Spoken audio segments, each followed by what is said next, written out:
तो दिल खुला हुआ है लोगों को सबों का। ऐसा तो भाई किसी के साथ भी कर सकते हैं। ऐसे ही काम बच्चे छोटे बड़े हैं सारे हैं। नहीं गलत है ना, बताना चाहिए। हमारे भी चाइल्ड डॉटर है, मेरी भी छोटी। बताओगे नहीं तो कैसे पता लगा? कैसे पता पड़ेगा ये मार के गया गोली। इसने मेरे को कई दिनों से परेशान कर रखा है। इसकी मैंने पंजाबी बाग थाने में भी कंप्लेंट करा रखी है। वो अर्जी भी मेरे पास रखी है, एक कंप्लेंट वहाँ पे है। हमसे 2 लाख रुपए मांगता है। मेरी लड़की के पीछे पड़ा हुआ बहुत दिनों से। 2 बार मेरे घर पे आया, एक पहले आया था, एक अभी आज आया। आज का तो मुझे पता ही नहीं, मैं तो काम पर गई हुई थी। आज पीछे से आया मेरी लड़की के पास में ही है। अब मेरी लड़की को टॉर्चर करता था, करा 2 लाख रुपए दे, मैं तेरे साथ ऐसा कर दूंगा वैसा कर दूंगा। इसकी माँ भी मेरी लड़की को गंदी गंदी गालियाँ देती थी फ़ोन कर करके। उस दिन मुझे भी इसकी माँ ने इतनी गंदी गालियाँ दी, करीब 2 लाख रुपए दो, नहीं तो मेरी लड़की के लिए करा शादी करूँगा इससे। मैं बोली मेरी लड़की शादीशुदा है।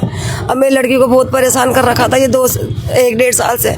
मैंने इसको कुछ ही नहीं बोला। फिर मैंने पंजाबी बाग थाने में इसकी कंप्लेंट कराई। ये कंप्लेंट मेरे पास रखी हुई, एक वहाँ पे ही है।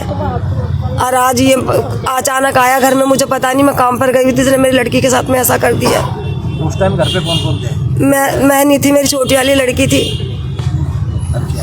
और कोई नहीं था घर पे। वो अकेली थी। मेरी बच्ची में तबीयत खराब हुई थी, उसके टाइफाइड हो रहा था, वो अकेली थी घर में। अब वो छोटी वाली बस 2 बहनें थी घर में।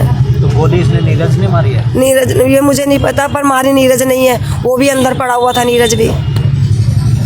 आज कैसे पता लगा आपको, क्या हुआ? मैं सर नहीं थी यहाँ पे, मैं तो आई ना काम पे से। जब मुझे पता लगा, दरवाज़ा नहीं खोला लड़की ने। मैं बहुत तेज दरवाज़ा बजाई तो उसने दरवाज़ा नहीं खोला। तो मैंने फिर दरवाज़ा तोड़ा, फिर कुंडी खोल के देखी तो मेरी लड़की ऐसे पड़ी हुई थी अंदर। लड़का भी दूसरे कमरे में था? वो दूसरे कमरे में पड़ा हुआ था, बड़ुआ। मैंने लड़की पता नहीं सर, उसको गोली लगी है। मैंने उसको नहीं देखा, मैंने मेरी बच्ची को ही देखा था। मेरी लड़की को बहुत 2 साल से परेशान कर रखा था इसने। और मेरे घर पे नहीं आता था, 2 बार आया, एक आज आया, एक परसों आया था। ये कहाँ रहता है? नीरज कहाँ रहता है? ये इधर ही रहता है सर, पीछे। मैं घर नहीं जानती उसका। आपकी फैमिली में कौन कौन है? सर मैं और मेरी 3 बेटियां थी बस।